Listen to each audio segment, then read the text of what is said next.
नमस्कार विद्यार्थी मित्रांनो, स्टडी फ्लो अपडेट्समध्ये आपलं पुन्हा एकदा सर्वांचं स्वागत आहे.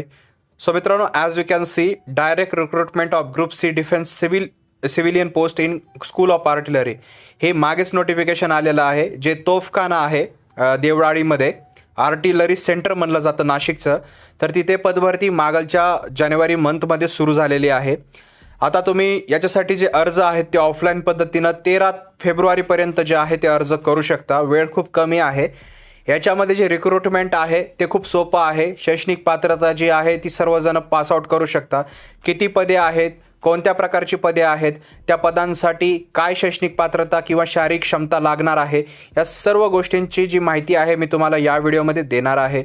तर हा व्हिडिओ एंडपर्यंत पहा. चॅनलवर नवीन असाल तर सबस्क्राईब नक्कीच करा. तसेच याचा आर्टिकल रीड करायचे असेल मराठी स्वरूपामध्ये तर लिंक डिस्क्रिप्शनमध्ये आहे. तसेच PDF पाहिजे असेल किंवा तुम्हाला अर्जाचा नमुना पाहिजे असेल तर व्हॉट्सॲप आणि टेलिग्राम ग्रुप लिंक डिस्क्रिप्शनमध्ये दिलेली आहे. जॉईन करायला विसरू नका. सर्वप्रथम याच्यामध्ये पदे पाहूया. तर पदे कोणकोणती आहेत? तर याच्यात फायरमॅनची 4 पदे आहेत, जे की 2 EWSची आहेत आणि 2 अनरिझर्वड आहेत. सायन्सची पदं आहे 1 अनरिझर्वड आहे आणि सॅडलरचं 1 पद आहे. फायरमॅन काय, अग्निशमन, तुम्हाला माहीतच असेल. त्याचबरोबर सायन्स अँड सॅडलर काय असतं, तुम्ही हे ऐकलं नसेल तर सायन्स अँड सॅडलर मीन्स जे आर्टिलरी म्हणजे जेही सेंटर असतं तिथं घोडे असतात, म्हणजे मी प्राण्याबद्दल बोलत आहे. तर त्यांची निगा राखणं, त्यांचं मेंटेनन्स, त्यांची काळजी घेणं, तर हे सायन्स अँड सॅडलरचं काम असतं. तर ह्याचं प्लेस ऑफ एम्प्लॉयमेंट कुठं आहे, म्हणजे ज्यावेळेस तुम्ही याच्यामध्ये म्हणजे तुमचं सिलेक्शन होईल तर तुम्हाला ड्युटी कुठं करावं लागेल, तर school of artillery Deolali, Nashik, Maharashtra हे सेंटर आहे. कारण इथे जे आहे ती पदभरती सुरू झालेली आहे. आता याच्यामध्ये एज वगैरे क्रायटेरिया काय आहे, तर बघा, जे सर्वप्रथम नंबर ऑफ वॅकन्सीज व्हेरी करू शकतात, वाढूही शकतात, कमी होऊ शकतात. पण सध्या 6 पदं ही आहेत टोटल, जे की भरली जाणार आहेत. याच्यामध्ये जे आहे, जे अनरिझर्वड किंवा EWS कॅन्डिडेट आहेत त्यांच्यासाठी एज दिलेला आहे 18 ते 27 फायरमॅन पदासाठी, आणि सायन्स आणि सॅडलरसाठी 18 ते 25 दिलेला आहे. सेंट्रल गव्हर्नमेंटचे एम्प्लॉई जर असतील तर त्यांना up to 40 years for fireman and 35 years for science and saddler. जर SC/ST प्रवर्गातून असतील तर 45 वर्ष आणि OBC प्रवर्गातून असतील तर 43 वर्ष. ॲज वेल ॲज SC/ST प्रवर्गातील उमेदवार हे सेंट्रल एम्प्लॉयमेंटसाठी. जर नॉर्मली तुम्ही कोणती ड्युटी नाहीत करत, तुम्ही विद्यार्थी आहेत, तुम्ही 10वी 12वी पासआउट आहेत, तर तुम्हाला जे आहे तुमच्या प्रवर्गानुसार एज रिलॅक्सेशन देण्यात येणार आहे. याच्यामध्ये एज्युकेशन क्वालिफिकेशन काय लागणार आहे, तर बघा, इथे एज्युकेशन क्वालिफिकेशन पाहायचं आहे आपल्याला. फायरमॅन या पदासाठी सर्वप्रथम हे लेवल 2 पे मॅट्रिक्स आहे. याचं 19,900 ते 63,200 याचं पे स्केल आहे. याच्यासाठी इसेन्शियल क्वालिफिकेशन पाहिजे, तुम्ही 12वी पासआउट असलं पाहिजेत. त्याचबरोबर तुम्ही फिजिकली फिट असला पाहिजेत आणि जेही फायरमॅनच्या ड्युटी आहेत तर तुम्हाला पार पाडता आल्या पाहिजेत. तुमची हाईट जी आहे विदाऊट शूज 165 सेंटीमीटर असली पाहिजे, आणि जर तुम्ही ST या प्रवर्गातून येत असाल तर तुम्हाला 2.5 सेंटीमीटरचं याच्यामध्ये रिलॅक्सेशन आहे. त्याचबरोबर तुमची जी चेस्ट आहे, छाती, ती न फुगवता 81.5 सेंटीमीटर असली पाहिजे आणि फुगून 5 सेंटीमीटर वाढलेली पाहिजे, म्हणजे फुगून 85 सेंटीमीटर्सपर्यंत गेली पाहिजे. तुमचं वेट मिनिमम 50 kg असलं पाहिजे. त्याचबरोबर तुमची एन्ड्युरन्स टेस्ट होणार आहे. तुम्हाला एक माणूस पाठीवर बसून पळावं लागणार आहे. 63.5 kgचा तो व्यक्ती असेल आणि तुम्हाला 183 मीटर पळावे लागेल विदिन 96 सेकंड्स. तुम्हाला हे क्लिअर करावे लागेल. त्याचबरोबर 2.7 मीटरची वाईड डिच लँडिंग असते दोन्ही पायांवर. लॉंग जम्प म्हणलं जातं. तर 5.3 क्लाइम्बिंग 3 मीटर्स व्हर्टिकल रोप युझिंग, म्हणजे तुम्हाला व्हर्टिकल रोप यूज करून जे आहे तुम्हाला याच्यामध्ये जे टास्क आहेत ते परफॉर्म करायचे आहेत. किंवा ex serviceman of general duty trade, म्हणजे तुम्ही याच्या आधीही जर एक्स सर्व्हिसमॅन असाल वगैरे तर तुमच्यासाठी थोडंसं रिलॅक्सेशन दिलं जाऊ शकतं. आता याच्या डिझायरेबल काय आहे, तर कॅन्डिडेट जे आहेत त्यांच्या म्हणजे डिझायरेबल आहे हे असावंच असं नाही आहे, पण असेल तर चांगलं आहे. तुमच्याकडे जर हेवी मोटर व्हेकल लायसन असेल तर ते डिझायरेबल आहे. त्याचबरोबर सायन्सचं आणि सॅडलरचं आपण बघूया. तर यांचे पे मॅट्रिक्स तुम्ही समोर पाहू शकता. दोन्हीचं पे मॅट्रिक्स सेम आहे. 18,000 ते 56,900 यांचं पे मॅट्रिक्स आहे लेवल 1चं.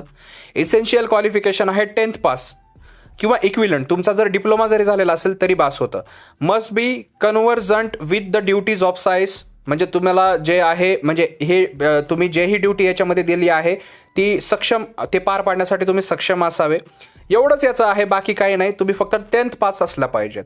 आता याच्यामध्ये जे आहे याचं सिलेक्शन, मोड ऑफ सिलेक्शन बघणार आहोत. तर याची एक्झाम होणार आहे. तर बघा, सिलेबस असणार आहे, रिटन एक्झामिनेशन असणार आहे फायरमॅनसाठी. सर्वप्रथम 12th स्टँडर्ड लेवलची तुमची एक्झामिनेशन घेतली जाईल, ज्याच्यामध्ये numerical aptitude, general English, general awareness या गोष्टींचा समावेश असेल. 2 तासाचा तुम्हाला वेळ दिला जाईल. ऑब्जेक्टिव्ह टाईप तुमचा पेपर असेल, म्हणजे 4 प्रश्न, एक प्रश्न 4 पर्याय आणि नेगेटिव्ह मार्किंग असेल. रॉंग आन्सरला 0.25 तुमचे मार्क कट केले जातील. ह्याच्यामध्ये तुम्हाला जनरल इंटेलिजन्सचे 25 क्वेश्चन 25 मार्क, इंग्लिशची लँग्वेजचे 25 क्वेश्चन, न्यूमरिकल ॲप्टिट्यूडचे 50 क्वेश्चन आणि जनरल अवेअरनेसचे 50 क्वेश्चन अशा प्रकारची परीक्षा तुमची घेतली जाईल. तर त्याचबरोबर प्रॅक्टिकल आणि फिजिकल एंड्युरन्स टेस्ट पण घेतला जाईल. जसं मी वरीच सांगितलेलं आहे, क्वालिफाईंग नेचर आहे, त्याच्यामुळे त्याच्यामध्ये ते व्यक्ती घेऊन पळणे असेल किंवा जेही फायरमॅनचे टास्क असतील ते तुम्हाला पूर्ण करणे, चेस्ट फुगवून 5 सेंटीमीटर भरली पाहिजे, तुम्हाला जंप वगैरे जमली पाहिजे. तर या गोष्टी ज्या आहेत त्या तुम्हाला ज्या आहेत क्वालिफाईंग नेचर आहेत या पार करायच्या आहेत. सिलेबस फॉर ड्रेन एक्झाम, जे सायन्स आणि सॅडलरची पोस्ट आहे त्यासाठी सुद्धा एक्झामिनेशन आहे. तर टाईम दिलेला आहे 2 तासाचा. ऑब्जेक्टिव्ह टाईप आहे, याच्यामध्ये सुद्धा नेगेटिव्ह मार्किंग आहे 1/4, म्हणजे जर 4 प्रश्न जर चुकले तुमचे तर 1 मार्क गेला.